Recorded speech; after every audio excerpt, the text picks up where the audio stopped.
¿Cuál vendría a ser un poco la diferencia entre el tono y el lenguaje en una historia? El tono y el lenguaje. A ver, buena pregunta. Eh, el tono yo creo que el tono tiene que ver con... Está asociado, ¿no? El tipo de lenguaje que uno utiliza con el tono que quieres que, que un texto tenga. Por ejemplo, quiero escribir un relato, un cuento, y eh, quiero que el tono sea paródico, ¿no? Quiero que sea humorístico, quiero que haya humor, no quiero que sea dramático, o quiero que haya humor negro. Eh, lo, una cosa es la decisión de quien escribe, pero cómo se define el tono se define por el tipo de lenguaje que utilizas, por las atmósferas que creas, por la adjetivación que empleas. Entonces yo te diría que están asociados. El tono es como la sensibilidad del texto, ¿no? Y el lenguaje es el tipo de lenguaje que quieres utilizar, el tipo de palabras, si es un lenguaje recargado, si es un lenguaje austero. Por ejemplo, no sé, pienso en los cuentos de John Cheever, ¿no? Un escritor norteamericano que a mí me encanta y que es totalmente aséptico. Casi no cuenta cosas Cheever. O sea, en sus relatos el lenguaje es no elemental, pero sí como económico, ¿no? No abunda en grandes figuras literarias o retóricas, no hay una gran adjetivación, son hechos, ¿no? Hechos, muchos puntos seguidos, entonces eso le da, el uso de ese tipo de lenguaje le da a los textos al final un determinado tono, una determinada sensibilidad, ¿no?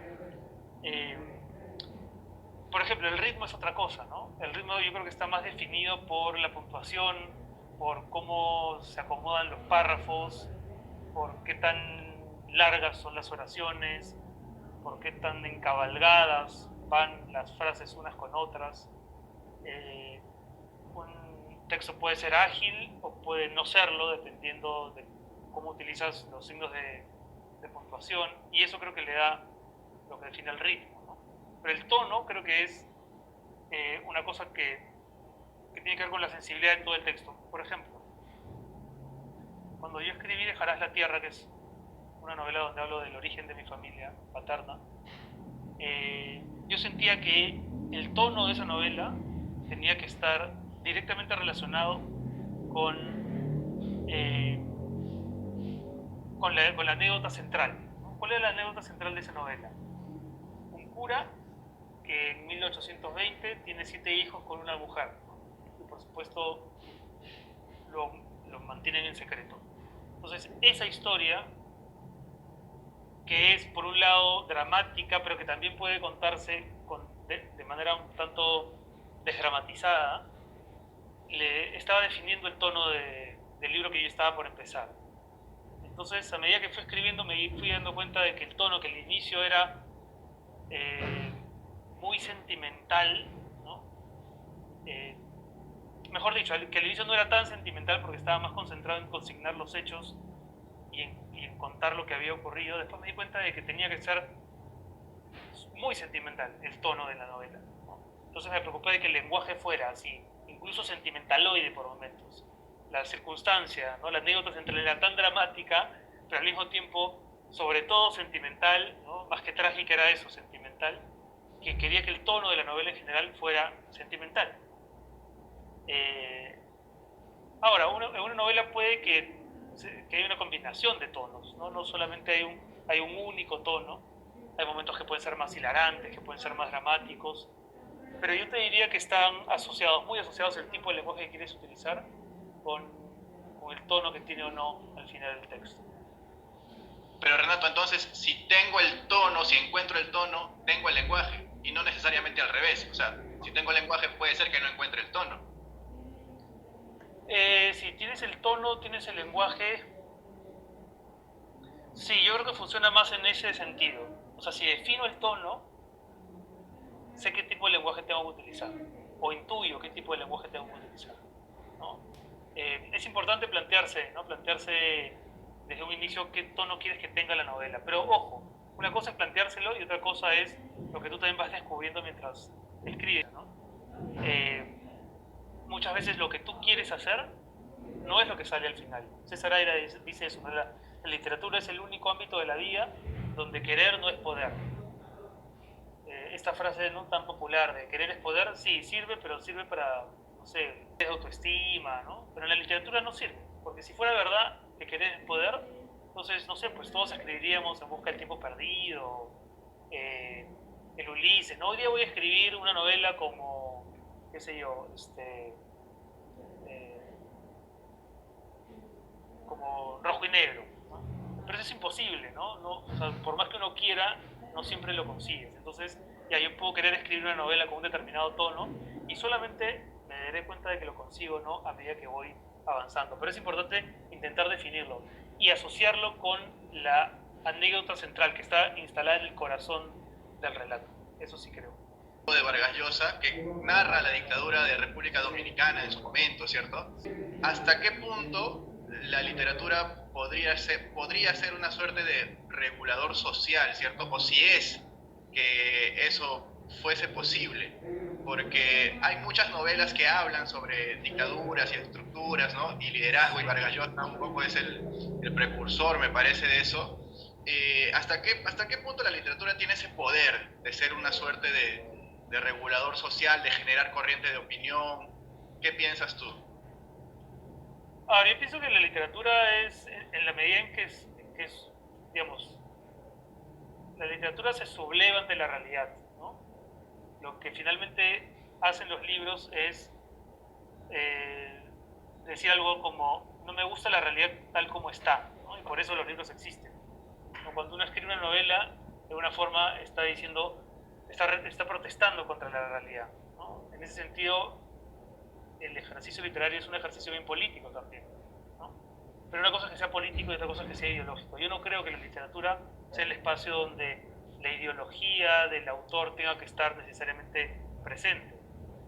Puede estar filtrada en algún personaje, ¿no? Pero no me parece que la literatura deba ser un vehículo ideológico.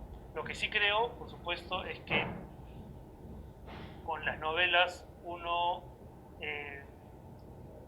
está mucho más informado de las sensibilidades de una época, de un tiempo, y se vuelve una persona mucho más racional, ¿no? Mucho más criteriosa. Y entonces sí me parece que genera en ese sentido corrientes, no sé si de opinión, pero sí genera actitud crítica, ¿no? Eso sí, sin duda. Pero yo no buscaría novelas, por ejemplo, no leo efectivamente la Fiesta del Chivo. ¿Y qué es lo importante en la Fiesta del Chivo? Más que, más que el tema ideológico, creo yo, es el retrato humano del dictador, ¿no? Lo mismo en El Otoño del Patriarca, aunque El Otoño del Patriarca tiene un punto de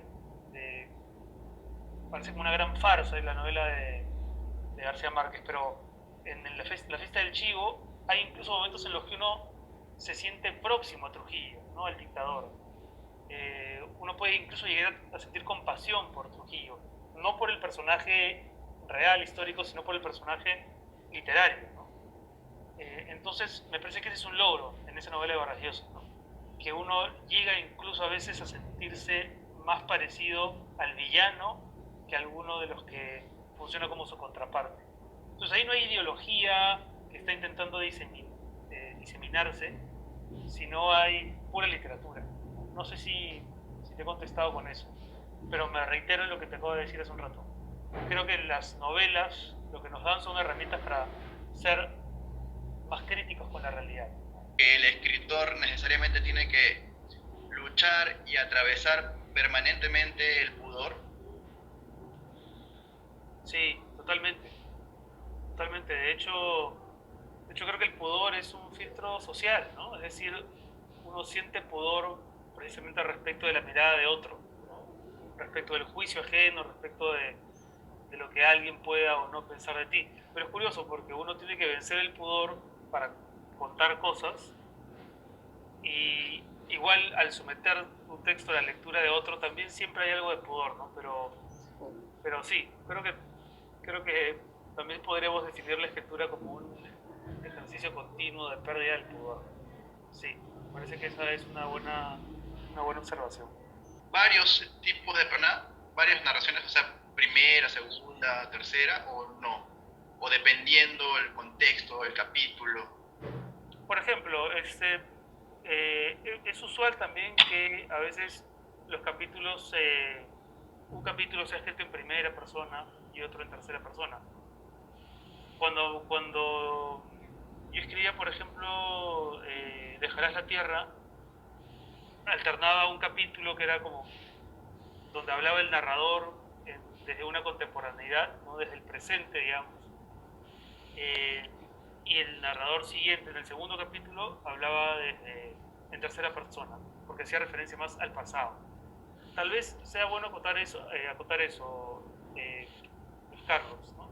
La primera persona está muy vinculada con el presente, ¿no? O por lo menos genera la sensación de presente. Y el narrador en tercera persona nos parece hablar de un tiempo, de algo que ya ha ocurrido, ¿no? Un tiempo que ya pasó. O sea, no estaría mal combinar estas dos personas en un texto. Sí, no, tal vez lo suficientemente separados como para no confundir al lector o no confundirnos a nosotros mismos mientras narramos, pero es perfectamente válido, ¿no? Hay muchas novelas en las que la primera y la tercera persona se van alternando en cada capítulo. Y hay otras más experimentales donde incluso se alternan, por ejemplo, Conversación en la Catedral exige, ¿no?, a un lector acucioso que esté atento porque hay varios momentos en que el punto de vista cambia, ¿no? Cambia y entran diálogos y entran referencias al pasado. Y claro, son textos más exigentes, pero sí, no está mal alternar ambas técnicas. Pero Renato, ahora que lo mencionas, Sí. Justamente estás hablando ahorita de Conversación en la Catedral, y por ejemplo ahí hay un arranque con este personaje Zabalita, que bueno, uno de los arranques más célebres, ¿no? Que está en La mirada tacna sin amor. Esos arranques, o sea, necesariamente son importantes para enganchar al lector. ¿Y qué sería mejor tener? ¿Un buen personaje o una buena historia? A ver, yo creo que una buena historia, si la historia es buena, es entre otras razones porque hay buenos personajes, ¿no? Ahora, yo me concentraría primero en la historia, ¿no? Porque los personajes van creciendo también, van, digamos, pueden ir modificándose. Yo pensaría más por ejemplo, la última novela de Rosa Montero, que se llama La Buena Suerte, es una buena historia y tiene unos personajes magníficos, ¿no? Al final uno se queda con la sensación de que los personajes son los que sostienen la historia, ¿no? Que no está mal, que es interesante, pero, pero ella en alguna entrevista dice eso, ¿no? Que ella, creo que para cualquiera lo principal es la trama, ¿no? La historia, qué es lo que sucede. Y ya con el transcurso de la escritura, no dando cuenta si los personajes tienen más techo para crecer, más o menos proyección. Entonces yo me concentraría en la historia primero y en los personajes después. Edgar Allan Poe, normalmente sus relatos son así, densos, oscuros, tristes, casi todos Corazón delator, ¿no? Entonces, si pienso en Ribeiro también, en Ribeiro encuentro pues un texto nostálgico, ¿no? De frustración, y eso normalmente marca casi todas sus textos, ¿no? O sea, el tono vendría a ser también como una suerte de marca registrada de la obra en sí misma, en general del escritor. Sí, podría, digamos, yo hablaría de un tono que tiene que ver con cómo está hecho un libro en particular o un texto en particular, ¿no? Creo que pueden haber en un conjunto de cuentos, por ejemplo, de Ribeiro, si bien ese tono del que tú hablas, sí, ¿no? O sea, en general el estilo de Ribeiro, las atmósferas de Ribeiro son así, ¿no? Melancólicas, eh, los perdedores siempre tienen ahí un lugar preponderante, pero hay algunos cuentos de Ribeiro que son incluso divertidos, ¿no? Que son irónicos.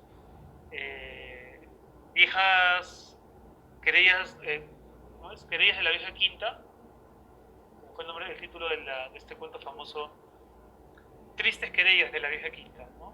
Es un cuento divertidísimo, ¿no? Entonces, ese cuento tal vez escapa al tono general, pero tiene un tono particular, ¿no? Hay un tono particular de cada texto, y sí, hay autores cuya obra y cuyo estilo, por lo fecundos que son, por lo fecundas que son, y por ya la capacidad del autor, ya podríamos asociar con un tono, ¿no? Pero no ocurre con todos los autores tampoco, ¿no? Pero en estos dos que tú mencionas, sí, ¿no?